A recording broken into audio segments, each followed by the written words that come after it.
Hi mga kapregi! So, magtutupi nga pala ako ng muslin.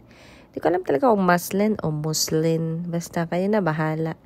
Ang muslin is a lightweight, plain woven cotton fabric known for its breathability, softness, and versatility. Originally from the Indian subcontinent, it is made using a simple crisscross weaving technique that creates a durable yet airy material.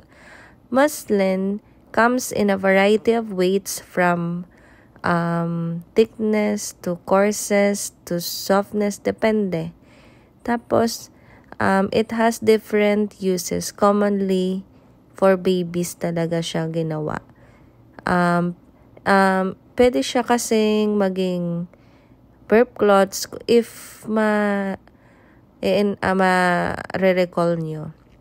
Yung mga binili kong burp cloths is smaller size lang ng muslin na yan. Tapos, pwede din siyang gamitin changing covers if mag-change kayo ng diaper para hindi soft pa din yung sa likod ni baby. Yan ang gamitin nyo. Pwede naman siyang nursing covers if sa hospital yan ang ibibigay yung parang pang-cover sa kanya. At pwede din siyang swaddles. Pero walang form. Yung old-fashioned na swaddle na mga nurses ang sa-swaddle kay baby. Pero may technique sila kung paano gawin yun kahit walang form. Kaya ang ganda nito kasi it comes with a different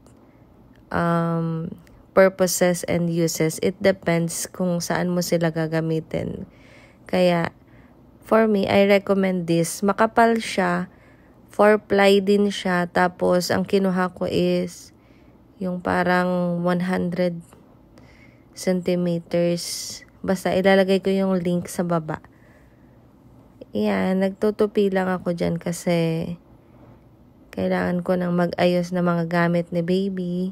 Kasi I feel the need and I don't know, mom's instinct siguro.